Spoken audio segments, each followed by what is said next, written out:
If you think the riot at the Capitol was the worst part about January 6th, well, baby, have I got some news for you. Because the riot was a small part of a much larger pie, and the truth is so much worse than you can imagine. For you to understand how insane Trump's scheme was, you first need to understand the Electoral Count Act of 1887. US elections use a system called the Electoral College, which means that essentially we don't really vote for the president directly. The people that vote for the president directly are a group of people called electors. So what happens every time there's a presidential election is the electors have to meet on a specific day in a specific building and be like, hey, here's how our state voted, here's who won our state, and then the governor signs it and he ships that off to the Capitol.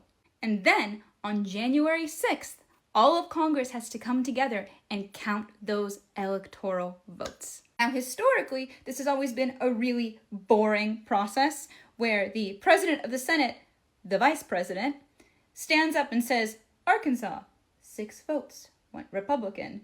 California, 54 votes, went Democrat.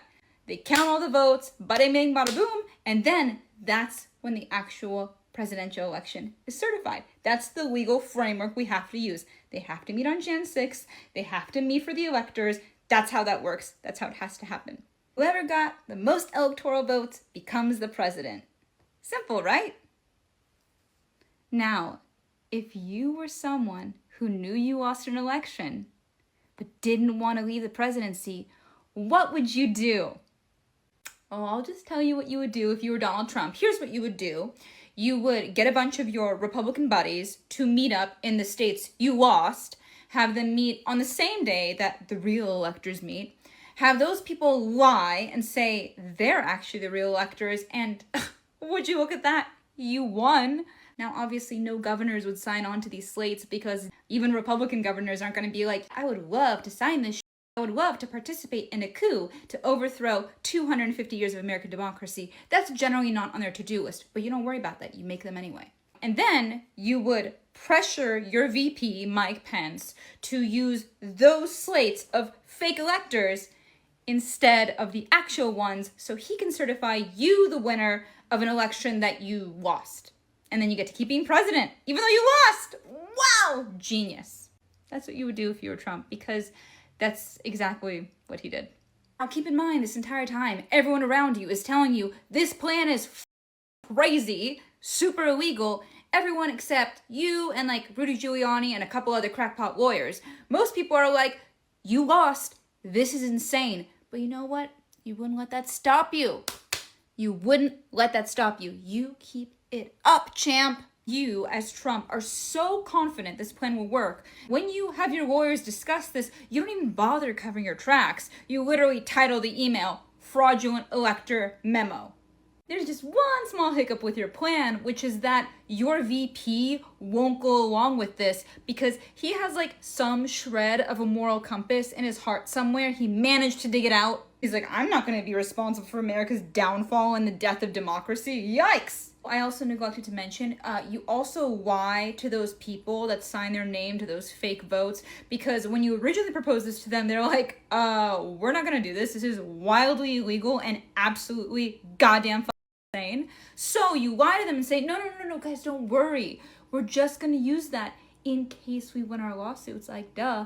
But you use them anyway. A lot of these fake electors are now being prosecuted in their states for criminal fraud, by the way. So your VP won't go along with this plan. What do? Okay, so you say, don't worry, I got a backup plan, all right? How about you get up there and you just say, oh, well, look at this.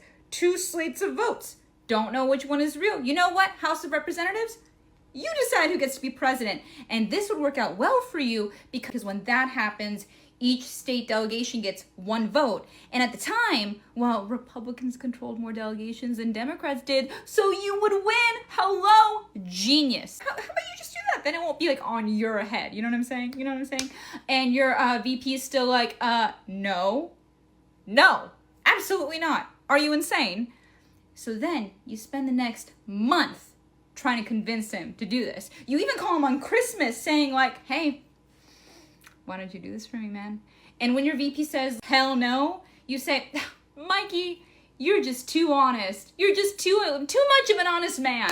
God, why can't you be like me, who will do anything at all costs to maintain my cold grip on power? All right, so it doesn't work. Okay, fine. Fine, that doesn't work. That didn't work. Okay. You apply a pressure campaign, all right? You start saying, hey, all my supporters, come to DC on Jan 6th. It's going to be big. It's going to be real big. Big thing. And then you tell your supporters, like, hey, Mike Pence has the authority to do this, but he's not. He might as well be a Biden supporter. Jesus Christ. Your goal here is to make sure that Mike Pence is so terrified for his life that he'll just do whatever you say. And a lot of people that show up there have this goal in mind. The people that showed up that were first in the building, they knew exactly what was up. They're ready to rumble. Barring that, at least they'll delay it a little bit so you have more time to convince Mike Pence and pressure him. So then your supporters go there. A lot of them skip your speech. They just go straight to Congress. A lot of them are Proud Boys that were there explicitly for this purpose. And then the crowd tries to stall the election proceedings as much as they possibly can, hoping, fingies crossed. That's why as your supporters are beating cops and people are down, you're leaning back, watching the news, sipping on your Diet Coke, enjoying the show. Everyone around you is screaming at you to do something, but you're sitting back being like, yes, everything's going according to plan. I love this. Incredible. Incredible. That's what you would do. Amazing. Now, all your lawyers who thought up this plan, worked on this plan, they all got disbarred.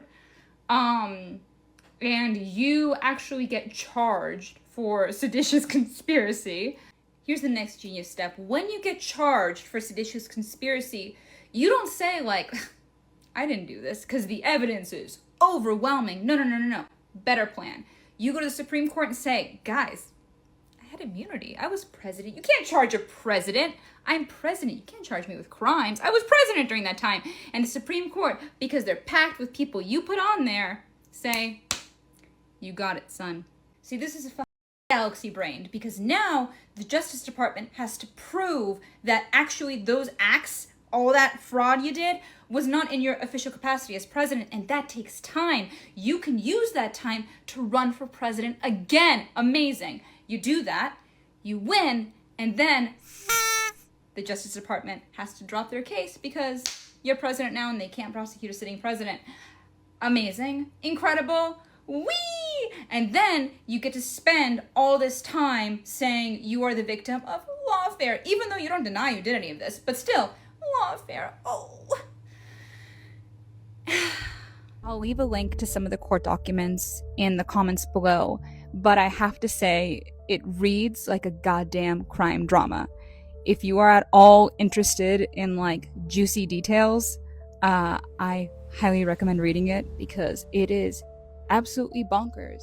And once you do, I don't think you can look at the situation in the same way ever again.